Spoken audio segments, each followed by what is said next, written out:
Pomelo le border collie croisé s'était perdu le 21 février, alors qu'il était avec ses propriétaires qui étaient en vacances au ski à la Clusaz en Haute-Savoie.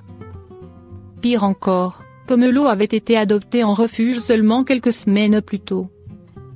Le toutou était encore craintif, et a peut-être pris peur dans l'environnement étranger de la montagne. Une fugue qui a inquiété tout le monde. Leurs vacances terminées, les maîtres de Pomelo sont revenus sur place le week-end suivant pour chercher leur Pomelo.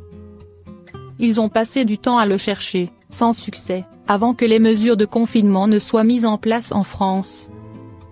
Ils s'inquiétaient beaucoup pour leur chien perdu, jusqu'à ce qu'ils reçoivent un appel inattendu de la part d'un vétérinaire qui avait retrouvé leurs coordonnées sur la puce électronique de Pomelo. Et oui, il avait été sauvé in extremis par les pompiers alors qu'il était sur le point de se noyer sur la retenue collinaire du Crêt du Merle. Pomelo le border collie croisé s'était perdu le 21 février, alors qu'il était avec ses propriétaires qui étaient en vacances au ski à la Clusaz en Haute-Savoie. Pire encore, Pomelo avait été adopté en refuge seulement quelques semaines plus tôt. Le toutou était encore craintif, et a peut-être pris peur dans l'environnement étranger de la montagne. Une fugue qui a inquiété tout le monde.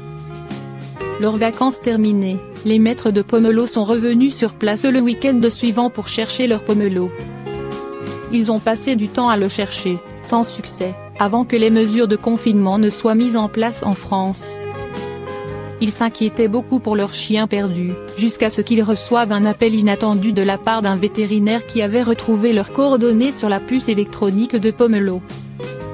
Et oui, il avait été sauvé in extremis par les pompiers alors qu'il était sur le point de se noyer sur la retenue collinaire du Crêt du Merle. David, son maître, a décidé de payer le prix fort pour amener son chien sain et sauf le plus vite possible. J'ai sollicité un taxi animalier en Haute-Savoie. Le transport m'a coûté 600 € mais le faire garder au chenil, avec la durée du confinement et l'aller-retour en voiture. Ce n'était pas moins cher et on ne voulait pas le troubler avec une nouvelle famille d'accueil à Thônes.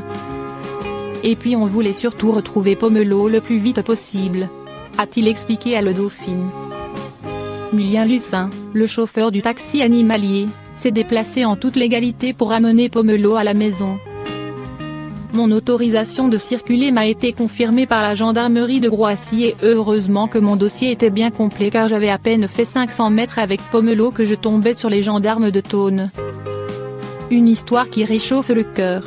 Pomelo est désormais bien au chaud avec sa famille qui lui a montré à quel point elle tenait à lui.